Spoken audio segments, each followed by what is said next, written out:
infinito em poder.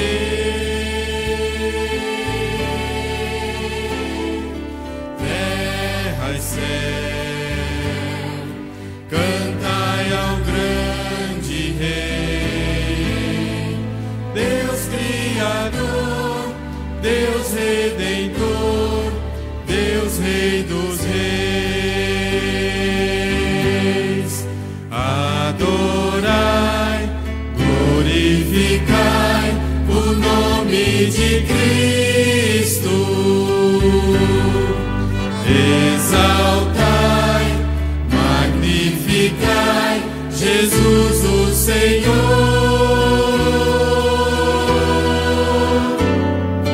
Terra e céu, cantai louvor a Deus.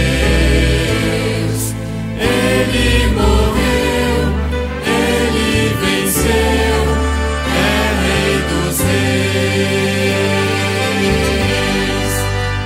Adorai, glorificai o nome de Cristo. Exaltai, magnificai Jesus o Senhor.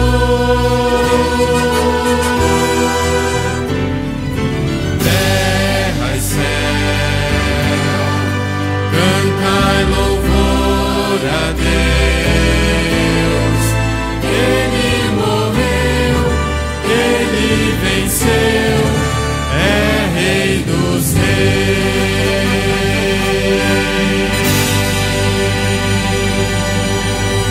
Amém, amém.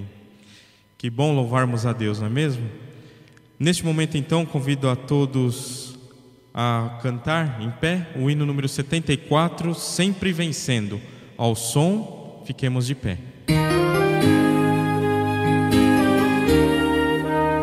Vamos cantar com toda alegria, com todo entusiasmo. Vamos meditar na letra desse hino também.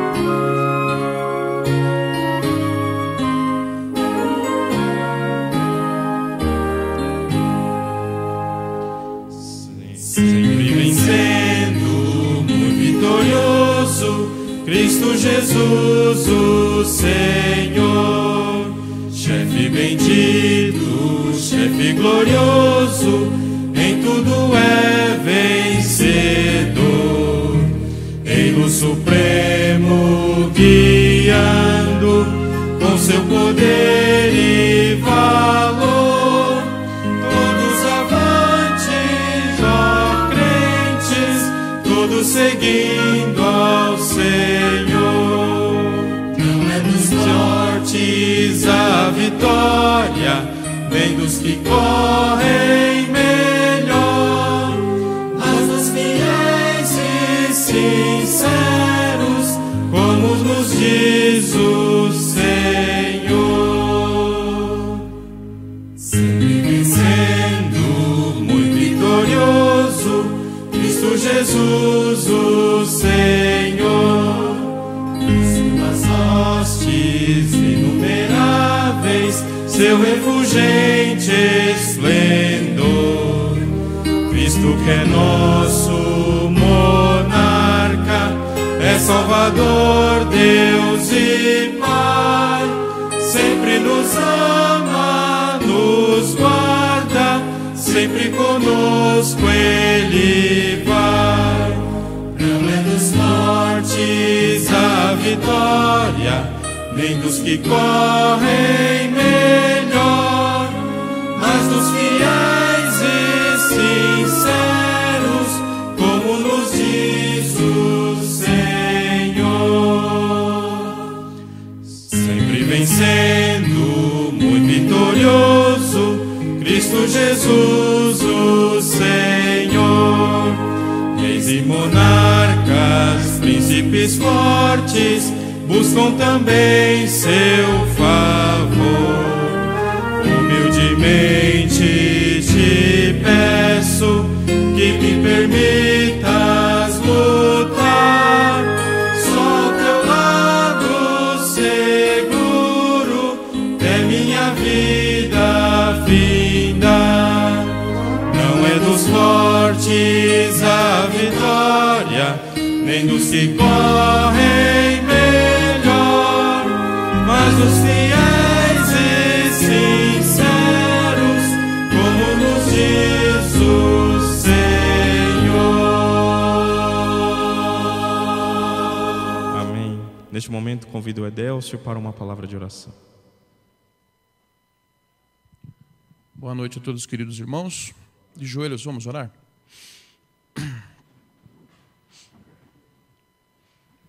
Santo, misericordioso e eterno Deus, nesse momento, graças te damos pelas bênçãos recebidas por ti, pela vida que nos concede, pela saúde e principalmente, bondoso Deus, pela oportunidade que nos dá de estar na tua casa de oração, louvando e bendizendo o teu santo e bendito nome.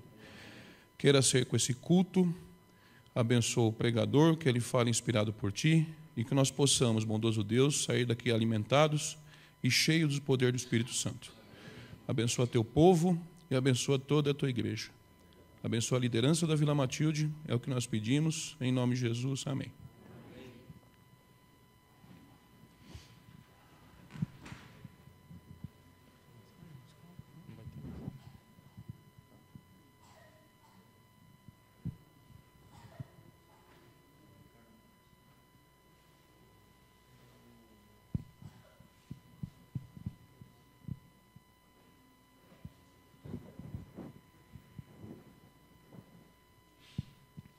Neste momento, nós teremos uma mensagem musical pelo Ricardo. Ele, só mais alguns minutinhos, que ele está arrumando o playback lá. Vamos aguardar só mais um minutinho. Como o pastor fala, programa ao vivo é uma bênção, né?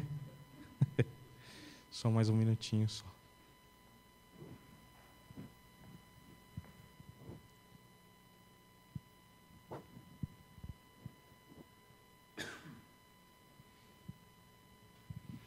Boa noite aos nossos irmãos. Nós iremos cantar juntos o hino que será projetado aí no telão. Um hino bastante conhecido.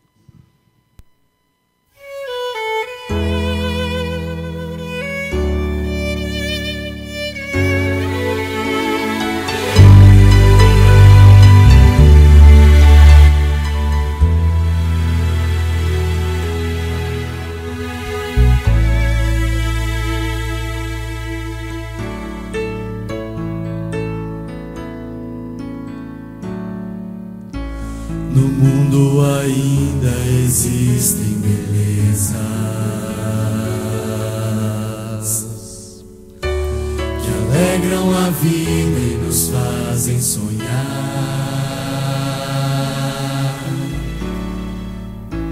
Recantos felizes da natureza,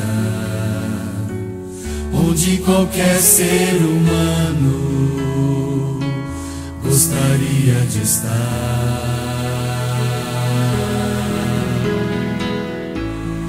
Mas de todos os lugares,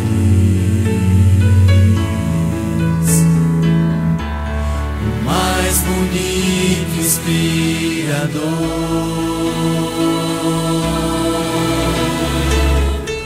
é onde fico em oração,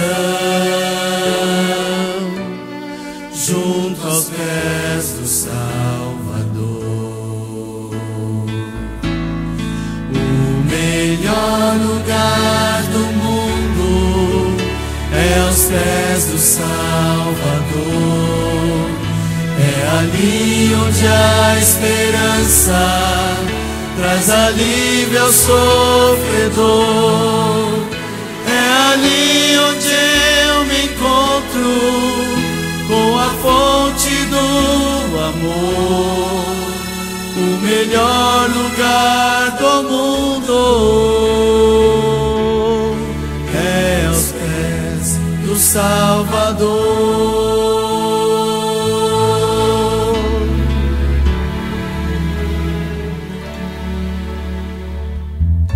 Sonhamos com casas que tenham conforto,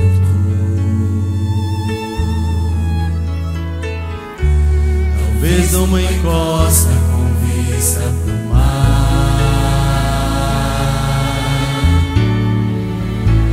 mas as maravilhas não fazem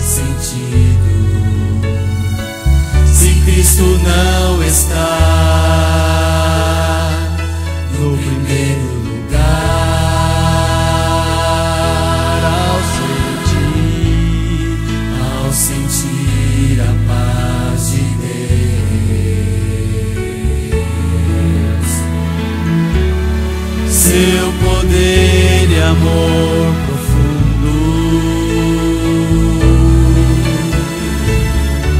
Eu posso estar onde for, estou feliz por me encontrar no melhor lugar do mundo. O melhor lugar do mundo é aos pés do Salvador. É ali onde a esperança traz alívio ao sofredor. É ali onde eu me encontro com a fonte do amor. O melhor lugar do mundo é aos pés do Salvador. É ali onde eu me encontro com a fonte do amor. O melhor lugar do mundo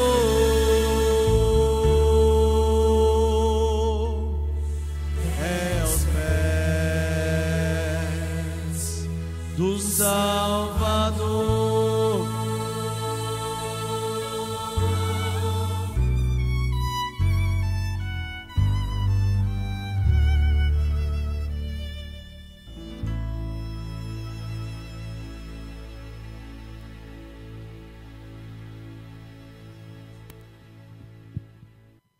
Uma boa noite a todos.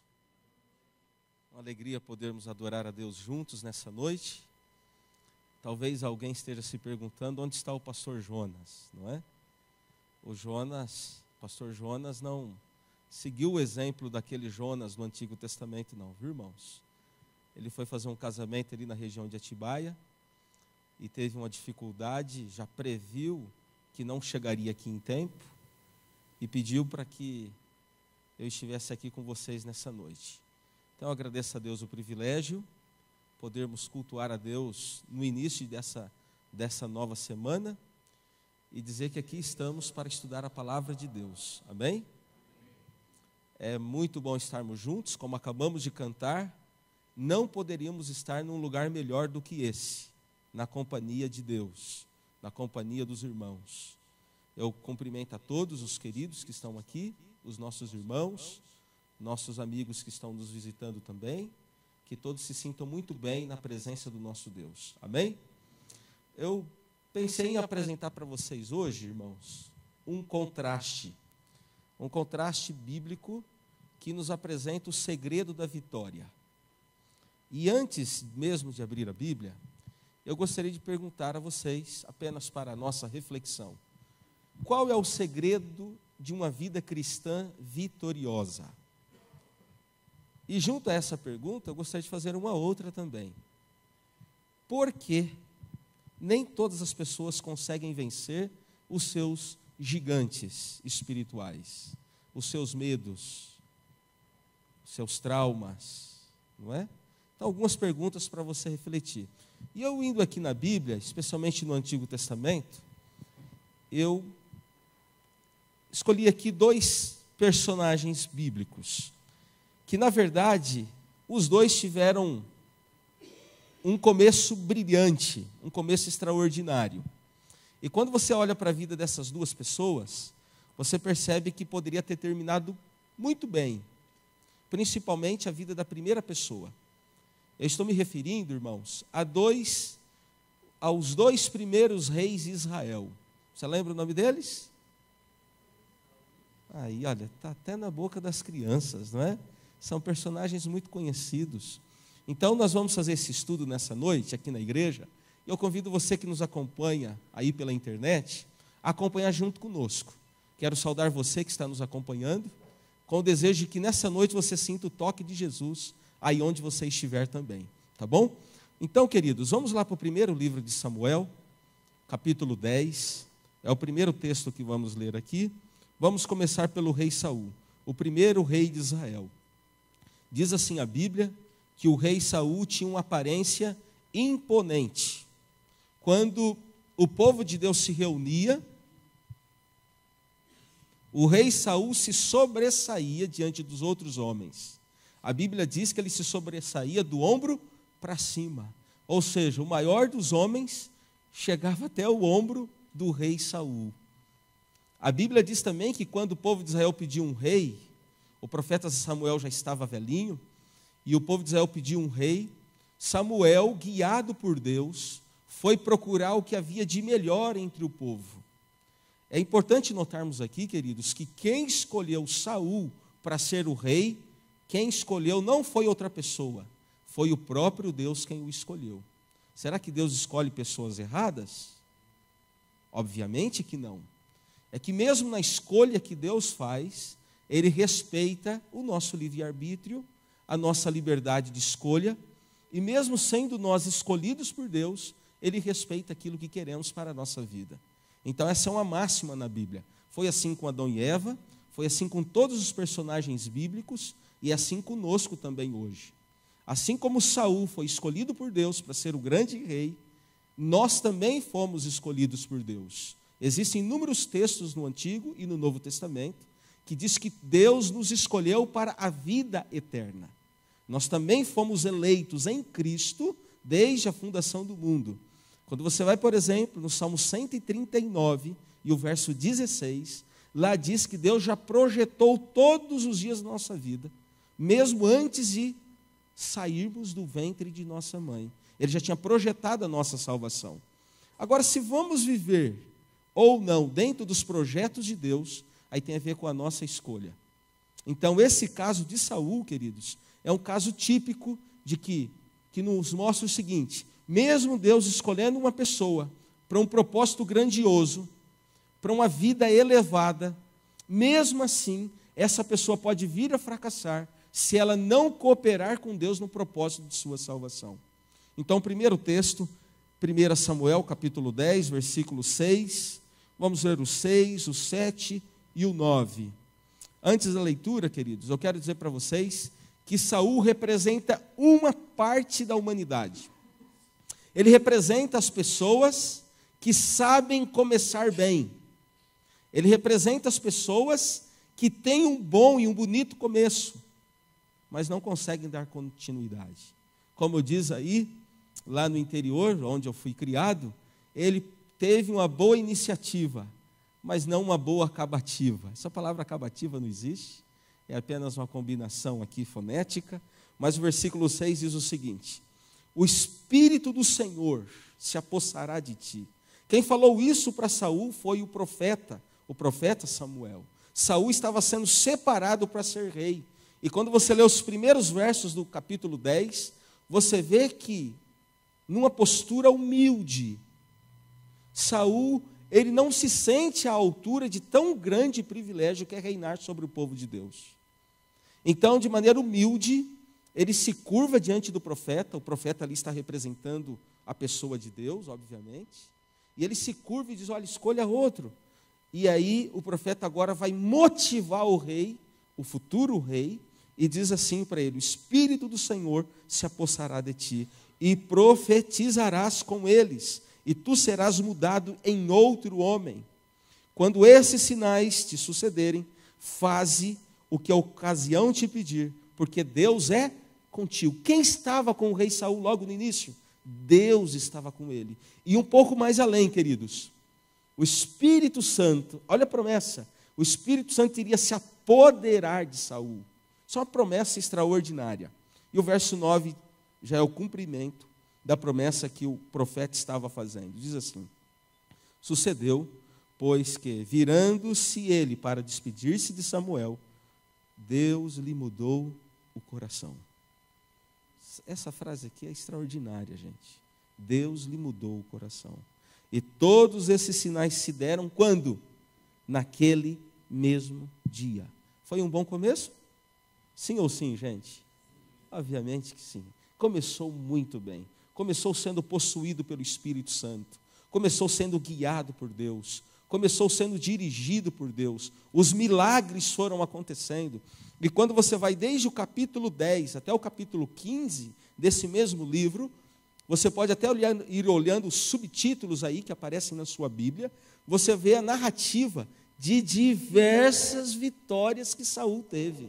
Ele ia para uma guerra, a vitória já estava certa, já estava garantida. Os maiores inimigos do povo de Deus foram destruídos sob o comando do rei Saul.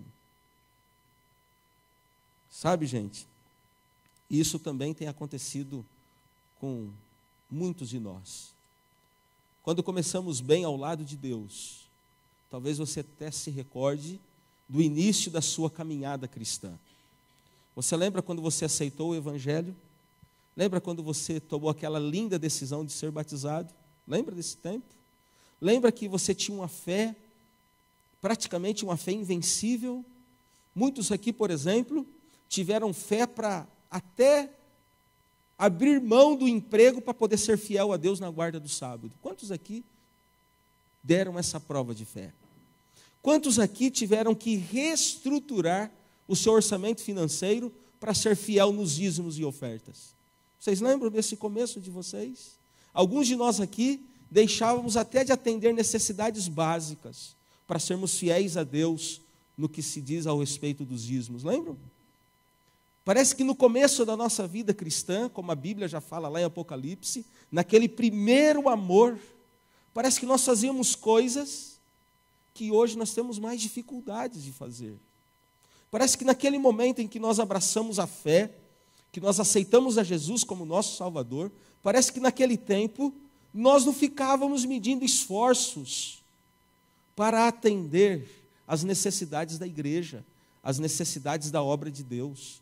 Parece que naquele tempo a gente não ficava avaliando o nosso cansaço, ou até mesmo a nossa falta de talentos e habilidades, mas quando havia uma necessidade, nós nos prontificávamos. Nós sempre estávamos expostos. E aí o que aconteceu com o rei Saul?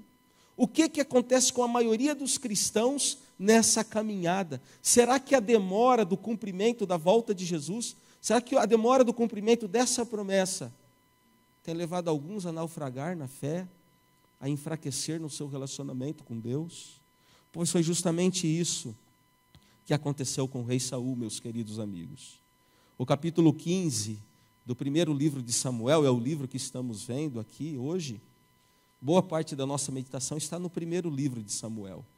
Mas o capítulo 15 mostra o momento em que o rei Saul, após ter desobedecido uma ordem direta de Deus, ele agora é rejeitado por Deus e não é mais aceito como o rei. E é interessante esse detalhe que nós vamos explorar um pouquinho agora. Porque Deus havia dado uma ordem para Saul. E a ordem era muito clara. Deus ordenou que Saul destruísse por completo um país que era inimigo do povo de Deus. E Saul então começou a fazer as coisas do seu próprio jeito. Sabe, irmãos, um dos grandes problemas que nós enfrentamos em períodos de paz, quando nós pensamos que tudo está indo muito bem, o grande perigo que nós enfrentamos é pensar que o nosso jeito é melhor do que o jeito de Deus. Eu quero afirmar nessa noite para vocês, em nome do Senhor Jesus, que Deus sempre tem o melhor jeito. Que mesmo que nós não entendamos, mesmo que nós não compreendamos, o jeito de Deus é sempre o melhor. É sempre aquele que dá certo. E o rei aqui no capítulo 15, obviamente nós não vamos ler, porque senão iríamos transformar esse culto numa vigília, né, gente? Mas eu vou citando aqui os textos e você poderá, depois com mais tempo, fazer um estudo mais detalhado. Gente, o maior problema de Saul foi pensar que ele não precisava mais cumprir as ordens de Deus. Ele chegou num ponto de sua vida espiritual em que tudo estava tão bem, e ele disse aquelas mesmas palavras de Apocalipse 3, que descrevem a igreja de Laodiceia: rico sou, nada tem falta, está tudo muito bem, eu saio para uma guerra e venço, chego no meu país, todos me aclamam, me respeitam, me honram, Então está tudo muito bem. Esse é o grande perigo da vida cristã. O grande perigo da vida cristã, irmãos, não está em meio às provações, não está em meio às dificuldades, muito pelo contrário, as dificuldades vêm até nós para nos ajudar a lembrar de que dependemos de Deus. Para isso as dificuldades vêm. Mas no período da calmaria, quando tudo está bem encaminhado, quando não bate ondas fortes no seu barquinho, tomemos cuidado com esses momentos. Foi justamente nesse momento que o primeiro rei de Israel perdeu o seu trono e perdeu também a eleição de Deus como rei. E ao longo do capítulo 15, você vê como que ele discutiu com o profeta Samuel, tentou justificar seus erros, tentou apresentar desculpas para aquilo que havia feito. E o profeta diz assim: olha, como você rejeitou a Deus, hoje ele te rejeitou como rei. Irmãos, isso não significa que o rei Saul não tinha mais acesso à salvação. Não é isso. Ele perde agora o direito como rei, mas não perde o acesso à graça de Deus. Às vezes, devido a algumas escolhas que fazemos, nós perdemos também alguns privilégios, nós perdemos também algumas honras, mas jamais perdemos o título de filhos de Deus. Vocês lembram da história do filho pródigo? Mesmo tendo saído de sua casa, gastado a sua fortuna com prazeres, mesmo voltando para casa com um mau cheiro por estar cuidando de porcos, quando ele é visto no horizonte pelo pai, o pai sai correndo para o abraçar, não quer saber do cheiro ruim, não quer saber se a fortuna foi gasta ou não, é filho, continua filho. Mas os privilégios aqui que o rei tinha, ele perdeu justamente aqui no relato do capítulo 15, o capítulo que nós estamos analisando nesse momento. Mas acontece, queridos, que a partir daqui, a partir desse marco, capítulo 15, o rei Saul, rebelde contra a vontade de Deus, em vez de se humilhar perante Deus, ele se rebela ainda mais contra Deus. Ele não quer abrir mão de seu trono por nada desse mundo. E você vai observando nos capítulos seguintes, desde o capítulo 15 até o 31, você vai vendo esse rei escolhido por Deus, cometendo as mais cruéis atrocidades. E eu quero listar algumas delas, para que nós tragamos a lembrança e façamos aqui as devidas aplicações. Uma das atrocidades que ele cometeu foi aqui no capítulo 18. Capítulo 18, versículo 8 em diante. Diz assim a Bíblia: então Saul se indignou muito, pois essas palavras lhe desagradaram em extremo, e disse: 10 milhares deram elas a Davi, e a mim somente milhares. Na verdade, que lhe falta senão o reino. Daquele dia em diante, Saul não via Davi com bons olhos. No dia seguinte, um espírito maligno da parte de Deus se apossou de Saul, que teve uma crise de raiva em casa, e Davi, como nos outros dias, dedilhava a harpa. Saul, porém, trazia na mão uma lança, que arrojou, dizendo: encravarei a Davi na parede. Porém, Davi se desviou dele por 2 vezes. E ainda aqui o verso 12. Saul temia Davi, porque o Senhor era com este, e se tinha retirado de Saul. Percebe aqui? Então ele percebe o seguinte: olha, Deus já escolheu agora quem vai ser o rei. Deus já sabe que o Davi, embora na aparência seja muito inferior a mim, Saul provavelmente tenha raciocinado, mas Deus escolheu ele para ser rei. E eu não quero os planos de Deus para a minha vida. Eu vou matar esse Davi. E enquanto Davi estava ali tocando harpa para acalmar, a Bíblia diz assim que toda vez que Saul se sentia angustiado, quem é que ele mandava buscar? Davi, para tocar harpa para ele.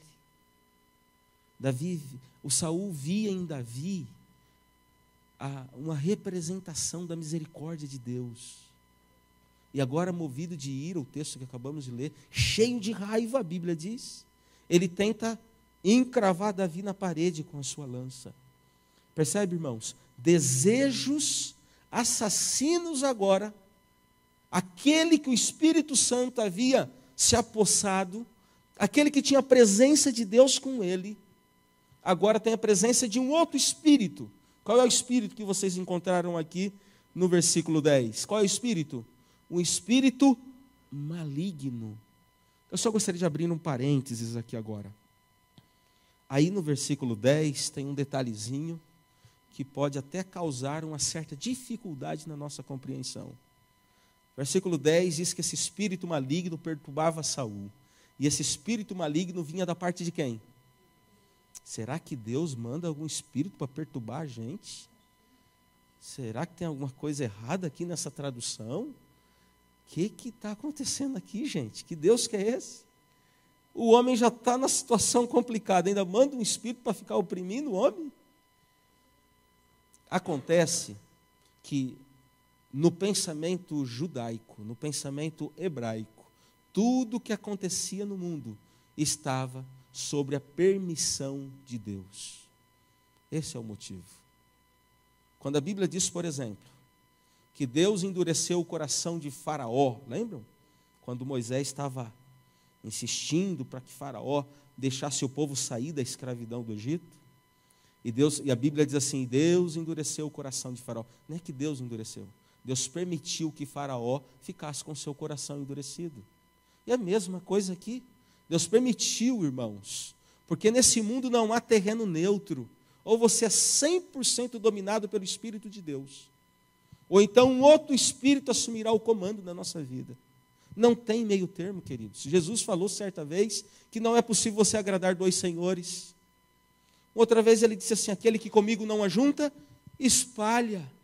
Então quando Saul ele rejeita o controle do Espírito Santo na vida dele, ele está dando permissão para que um outro poder assuma o controle de sua vida, de suas emoções e de seus desejos. Queridos, aprendamos com esses erros que o rei cometeu. Olhamos para o rei Saul e clamemos pela misericórdia divina, para que não caiamos nos mesmos erros que ele caiu. Percebe que agora aqui é uma série de erros, um erro tentando consertar o outro. A próxima atrocidade que ele cometeu está aqui no capítulo 22.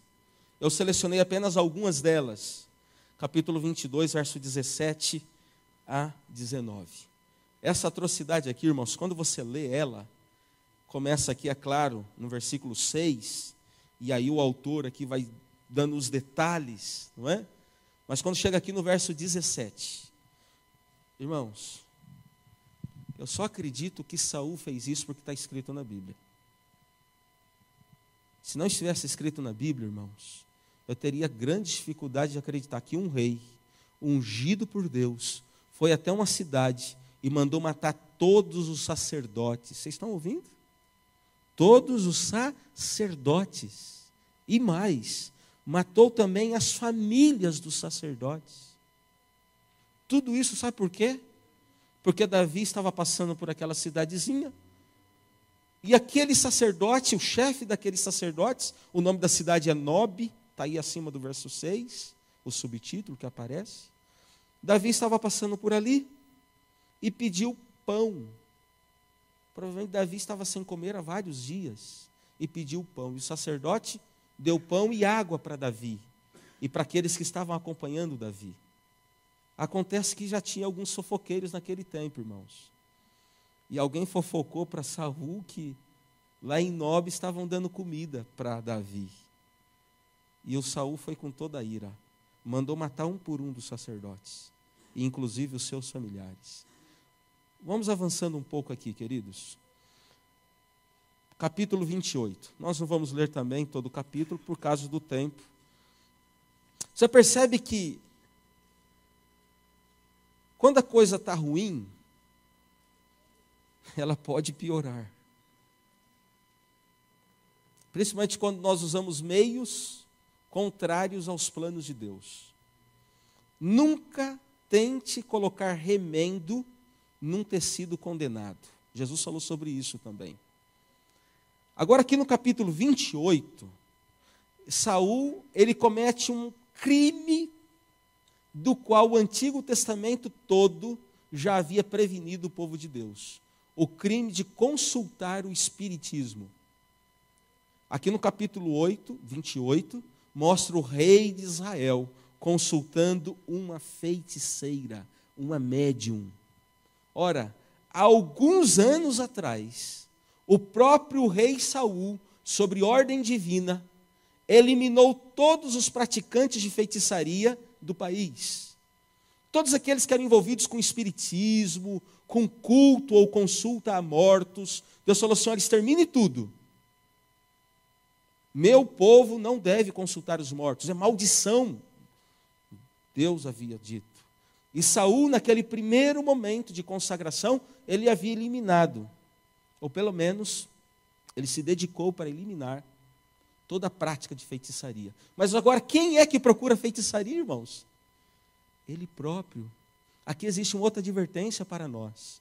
Quando estamos longe de Deus, irmãos, nós somos capazes de cometer os maiores crimes, crimes dos quais a gente não tem nem noção. Coisas que antes condenávamos, coisas que antes criava repulsa na gente, mas longe de Deus a gente comete com a maior naturalidade e ainda justifica por que está fazendo. E por último, aqui no capítulo 31, naquele momento de guerra entre o povo de Israel e o povo e os filisteus, quando Saul é ferido por uma lança, na hora de sua maior angústia, ele não confiou em Deus, não se rendeu a Deus, mesmo no último momento de sua vida, de maneira arrogante e orgulhosa, ele pede para que um dos seus servos tire a sua própria vida. O servo não teve coragem de fazer isso, mas ele teve. E o capítulo 31 de Samuel, o livro vai terminando, dizendo que, especialmente aqui no versículo 5, vendo, pois, o seu escudeiro que Saul já era morto, também ele se lançou sobre a sua própria espada e morreu com ele. Então aqui termina a vida de uma pessoa que teve um bom começo, gente. A vida de uma pessoa que tinha tudo para terminar bem. A vida de uma pessoa que começou bem, por certo tempo ficou bem nos caminhos de Deus, mas acabou muito mal. Acabou como uma pessoa suicida, tirando a sua própria vida. Então esse é o primeiro lado do contraste que nós estamos avaliando nessa noite. O segundo lado, como eu já mencionei, é o outro rei, o segundo rei de Israel. Talvez seja um dos personagens favoritos da maioria das crianças. Qual é a criança que não tem lembrança daquela épica história em que Davi destrói o gigante? Qual era o nome daquele gigante mesmo, gente? Percebem? Está na boca da gente. E uma das primeiras perguntas que fiz no início desse culto é: qual é o segredo da vitória? O que precisamos fazer para vencer os nossos gigantes? Já aprendemos um pouquinho com Saul, agora vamos aprender um pouquinho com Davi. Eu quero dizer para vocês, meus queridos irmãos, que Davi é o tipo de pessoas comuns. Quem era Davi? Pastorzinho de ovelhas. Era o filho caçula de uma família grande. Davi era o menos provável. Você olhava para Davi, você não imaginava que ele seria um herói de guerra, um vencedor de batalhas.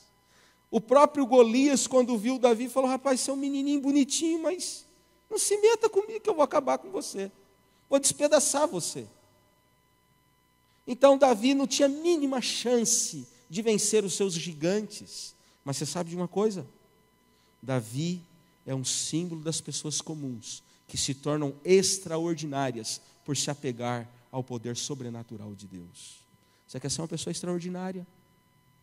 Aprendamos um pouco com Davi nos últimos minutos de nosso culto. Quero dizer para vocês, meus amigos, que apesar das suas falhas, Davi sempre confiou em Deus. E as vitórias de Davi não eram vitórias simplesmente de um homem, mas eram as vitórias da manifestação de um Deus todo-poderoso. Ficou conhecido como o maior rei de toda a história de Israel. E acima de qualquer comparação. Aqui, eu convido vocês agora a ir para o segundo livro de Samuel. Agora o que veremos, grande parte, está no segundo livro. Capítulo 18 Perdão, queridos. É 1 Samuel mesmo, capítulo 18, verso 7. Capítulo 18, versículo 7 do primeiro livro. 18, verso 7. Você já sabe o contexto. Você já sabe que o capítulo 17, aqui, o capítulo que antecede, conta como Davi fez para destruir o gigante Golias. Conta que por muitos dias, aquele gigante vinha de manhã e à tarde desafiar o exército de Deus. Isso, capítulo 17. E num dos dias em que Davi foi levar pães para os seus irmãos que estavam na guerra, Davi viu aquele gigante desafiando a Deus e ele comprou a briga. Ele resolveu silenciar a voz daquele inimigo de Deus. E ele derrotou o gigante. Quando eles estavam voltando da guerra, quando os soldados de Israel estavam voltando, diz aqui o capítulo 18 e o versículo 17, quem sabe ali na entrada da cidade, as esposas dos soldados estavam cantando com muita alegria. E qual era a letra desse cântico? Vamos ver juntos aqui, versículo 7. As mulheres se alegravam e cantando alternadamente diziam, o que elas diziam? Saul feriu seus milhares, porém Davi feriu os seus 10-1, gente. Pior do que 7-1 aí do ano passado, né? 10-1. Um menininho, menino moço, já era tido em grande superioridade ao próprio rei Saul. E sendo perseguido por Saul. Isso aqui nos impressiona bastante. Você vê ao longo do primeiro livro de Samuel, daqui, do capítulo 18, até um pouquinho antes, do capítulo 18 até o fim de 1 Samuel, você vê uma caça. Saul com seu exército perseguindo Davi. Em todos os lugares o Saul ia lá tentar matar Davi. E por 2 ocasiões, Davi teve a chance de se vingar de seu perseguidor. Por 2 ocasiões, Davi estava com a faca e o queijo para eliminar a perseguição que ele estava sofrendo. E nessas 2 ocasiões ele disse: como poderia eu fazer algum mal contra o ungido do Senhor? Percebem? Irmãos, Deus já tinha rejeitado Saul há muito tempo. E Davi em submissão à liderança de Deus, porque mesmo sendo falho e pecador, Saul era o líder que estava ali comandando o povo de Deus. Isso aqui é uma lição para nós, irmãos. Não queira você e eu consertar aquilo que na nossa visão está errado na igreja. Não queira você consertar. Deus ama a sua igreja e vai fazer os ajustes necessários, justamente no momento mais apropriado. O Davi soube entender isso. Eu gostaria que você pensasse aqui, antes disso, versículo 14 do mesmo capítulo 18. Olha o que diz aqui.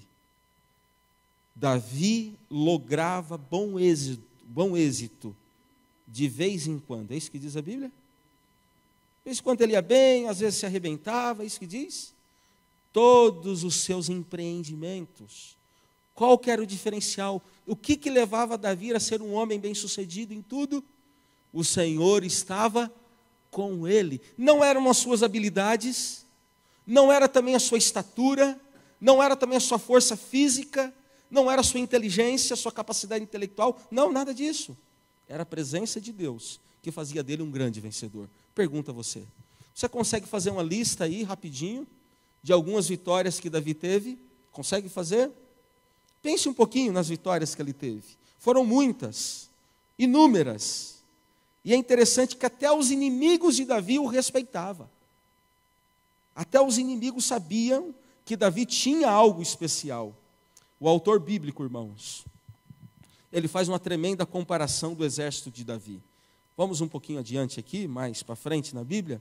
Primeiro livro das Crônicas, capítulo 12, versículo 22.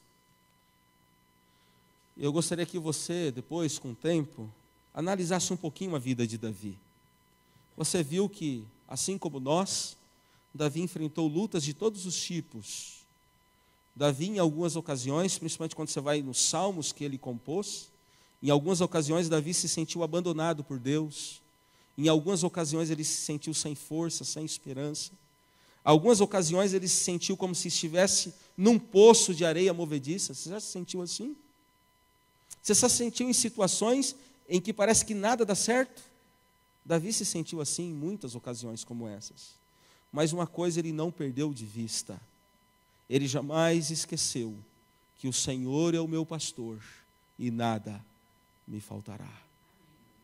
Aqui no capítulo 12, verso 22, nós estamos agora em 1 Crônicas. Você que está aí com a Bíblia, quiser acompanhar, nossos amigos que estão acompanhando também pela internet, quiser acompanhar o texto, está aqui projetado também, inclusive.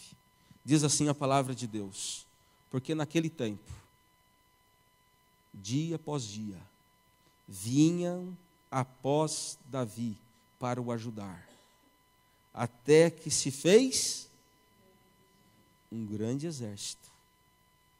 Interessante que o autor bíblico tentou comparar o exército de Davi com algum exército que havia naquele tempo. Naquele tempo havia pelo menos 2 exércitos muito poderosos no mundo, que causavam medo e terror em todas as nações. Ao sul era o exército dos egípcios, possuía uma cavalaria que não perdia batalhas. Ao norte havia o exército assírio, que também fazia tremer o chão por onde passava. Mas só que é interessante que o autor bíblico, ele não compara o exército de Davi nem com os egípcios e nem com os assírios. Com que exército o autor bíblico compara o exército de Davi, irmãos? Não havia padrão no mundo, não havia nada nesse planeta que fosse tão bom o suficiente para comparar o exército de Davi. Então o autor bíblico diz assim: olha, e foi formando um grande exército, tão grande e poderoso como o exército de quem? De Deus. Você percebe? Como você quer escrever a sua história? A meditação dessa noite foi baseada na história de 2 homens. Mas eu quero dizer que tem uma outra história sendo escrita. Ou melhor, existem outras histórias sendo escritas. Sabe quais são essas histórias? É a minha história e a sua história. Como é que você quer que a sua história seja escrita? Com que você quer que os anjos de Deus, porque agora não é mais Samuel ou qualquer outro autor bíblico que está escrevendo. A Bíblia diz que quem está escrevendo a história da nossa vida são os anjos. Especialmente há um anjo chamado de anjo relator. Ele narra tudo aquilo que a gente faz ou deixa de fazer. E ele está escrevendo com muita fidelidade. Cada palavra nossa, cada pensamento nosso. Qual é a nossa atitude diante das nossas lutas? Qual é a nossa postura quando estamos sendo provados? Ou quando estamos sendo advertidos pela palavra de Deus? Como é que a gente reage diante de tudo isso? Interessante que nos momentos em que Davi pecou, e Deus mandou um profeta para lhe puxar a orelha, interessante que Davi sempre disse: que seja feita a vontade de Deus, que eu caia nas mãos de Deus. Ele sempre disse isso. Irmãos, o que fez a diferença entre esses 2 grandes homens? De um lado nós temos o grande rei Saul, de outro lado nós temos o pequeno Davi, que se tornou o maior rei de toda a história. Interessante que na época em que Davi reinava, todas as nações vizinhas estavam submetidas ao comando de Davi. Se houve um momento de ouro na história do povo de Israel, foi justamente no final do reinado de Davi, quando ele entregou o trono a seu filho Salomão. Foi um momento de maior glória em toda a história do povo de Israel. Alguns até pensavam que o Messias prometido viria justamente naquele templo de Salomão, de tão poderoso que o reino era. O que fez a diferença? O que levou um menino a vencer gigantes enormes? Eu não me refiro só a Golias agora aqui. A Bíblia diz que Davi venceu muitos outros gigantes. Muitos outros. Tanto gigantes no aspecto físico, guerreiros enormes, mas também no aspecto figurativo. Ele venceu seus medos, seus traumas, ele venceu seu temperamento, ele venceu vários de seus gigantes. O que fez dele um homem vencedor? Eu convido vocês a ver o último verso dessa noite. É talvez um dos salmos mais conhecidos de nossa Bíblia. Aqui está a chave, queridos. Aqui está o segredo de uma vida vitoriosa. Aqui está o segredo não de uma pessoa invencível, não é isso, porque Davi caiu tantas vezes. E vocês mesmos sabem de alguns erros que ele cometeu, dos quais nós temos até vergonha de mencionar. Mas a Bíblia relata, inclusive, essas quedas que ele teve. O que fez dele um homem vitorioso, irmãos? O que fez dele um homem vencedor? Notem, quando Saul era repreendido, ele ficava mais obstinado ainda. Quando alguém vinha corrigir Saul, ele ficava mais revoltado ainda contra Deus. Mas quando alguém vinha repreender Davi, vejam aqui, irmãos, o que ele disse. Salmo 51. Sabe que o Salmo 51 ele escreveu no momento de arrependimento, após haver cometido aquele crime tão horroroso, o crime do adultério seguido por assassinato. Porque ele mandou matar o esposo daquela mulher com quem ele estava adulterando. Mas aqui no versículo 11, capítulo Salmo 51. Salmo não tem capítulo, são salmos, né? Só uma pequena correção aqui. Salmo 51, verso 11. Ele faz um pedido a Deus. Ele não diz assim: Senhor, por favor, vai, Senhor, deixa eu continuar reinando mais um pouco aqui. Senhor, por favor, não tire a minha coroa. Senhor, essas riquezas aqui deu tanto trabalho para conquistar. O Senhor viu que por mais de 30 anos eu fui perseguido pelo Saul. Agora deixa eu ficar mais um pouquinho aqui no trono. Ele não faz nenhum desses pedidos, irmãos. Ele faz apenas um pedido. E é esse o grande segredo daqueles que vão entrar nos portais da Nova Jerusalém. Daqueles que vão morar com Deus por toda a eternidade. Esse é o grande segredo. Aqueles que hoje prezam pela presença de Deus, jamais ficarão longe de Deus. Olha o que Davi disse, naquele grande momento em que ele estava vivendo. Ele disse assim no versículo 11, Salmo 51, 11. Não me repulses da sua presença, e nem retires de mim o teu Santo Espírito. Percebeu qual o segredo? Senhor, faça o que o Senhor quiser, Pai. Se tiver que tirar o trono, tire. Se tiver que tirar as honras que eu adquiri ao longo da vida, tire. Se tiver que tirar as riquezas, se tiver que tirar o palácio, se tiver que tirar as mansões, tire tudo. Mas não me tire da tua presença. Você já fez essa oração a Deus alguma vez? Ou melhor, você e eu estaríamos dispostos a pedir isso para Deus? Senhor, tire tudo. Uma vez Jesus disse assim: olha, se a sua mão, se o seu braço direito te faz pecar, arranque-o. Se o teu olho te faz pecar, arranque-o. Se tua língua te fizer pecar, arranque-a. E Davi entendia muito bem essas coisas. Ele disse: não me expulse da tua presença, Senhor. Posso ficar sem comida, sem água, sem riquezas, posso perder tudo, mas não posso perder a sua presença. Não posso ficar sem o seu Espírito em mim.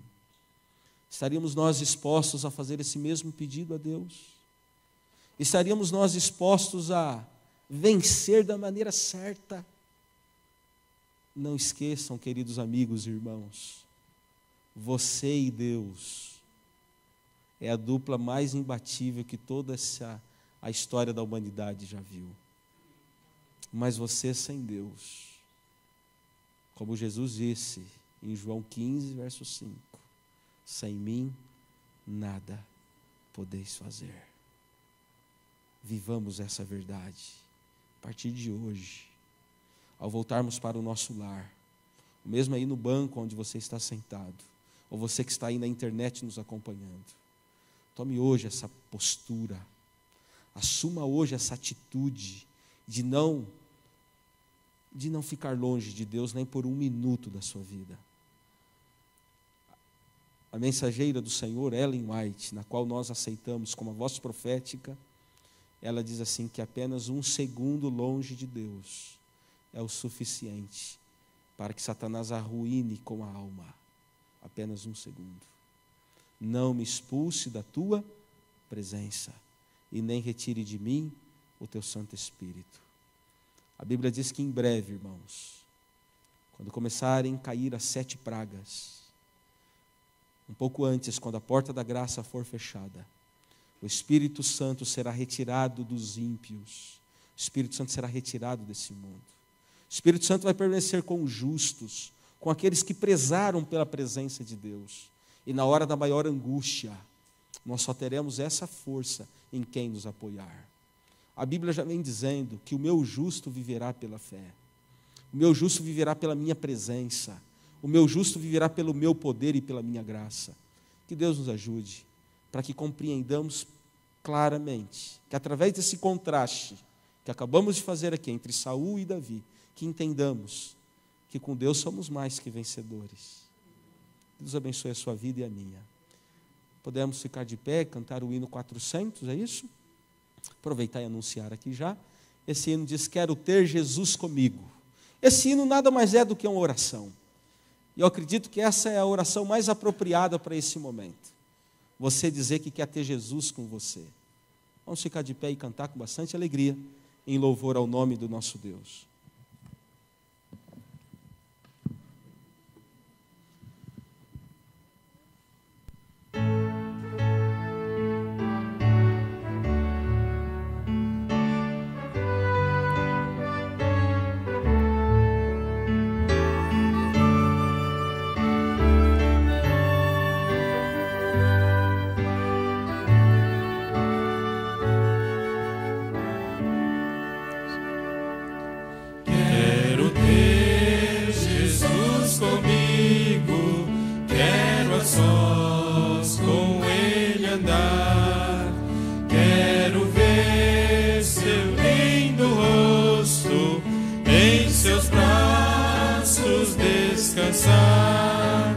Tendo fé no Salvador, descansando em seu amor, seguirei no meu caminho, sem tristeza, sem temor.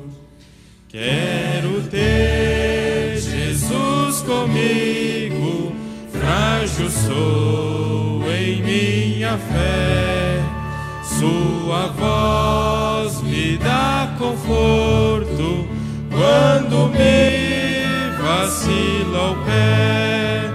Tendo fé no Salvador, descansando em seu amor, seguirei no meu caminho, sem tristeza, sem temor. Quero ter Jesus comigo, sempre aqui em meu viver, no lazer e no trabalho, no pesar e no prazer, tendo fé no Salvador, descansando em seu amor, seguirei no meu caminho, sem tristeza, sem temor.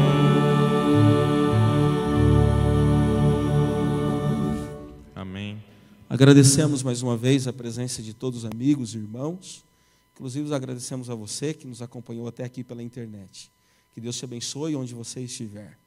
Vamos curvar nossas frontes para falar com Deus. Querido Deus e Pai, nós te agradecemos imensamente porque o Senhor jamais desistiu de nós. O Senhor continua, Pai, com o seu coração aberto para nos receber em todos os momentos. Nos ajude, Senhor, a ter como prioridade em nossa vida a nossa comunhão contigo. As coisas desse mundo são passageiras, em breve deixarão de existir, mas nós queremos permanecer contigo por toda a eternidade. Fortaleça a nossa fé. Queremos te pedir nesse momento, querido Deus, que o Senhor venha criar em nós dispositivos que nos lembrem de que nós não somos nada sem Ti. Nos ajude, Senhor, a entender cada momento da nossa vida que só é possível vencer do jeito certo. E o jeito certo é ao Teu lado, não é do nosso jeito, não é seguindo as nossas manias, não é seguindo os nossos desejos, não é seguindo as nossas vontades ou comodidades, mas é nos submetendo à Sua vontade em cada momento. Leva-nos, Pai, em Seus braços, permaneça conosco, nos permita viver sempre ao Teu lado. Abençoe cada um dos Teus filhos que estão aqui, as visitas, também aqueles nossos amigos e irmãos que nos acompanham pela internet, que eles também se sintam tocados por Ti nessa noite. Em nome de Jesus, amém.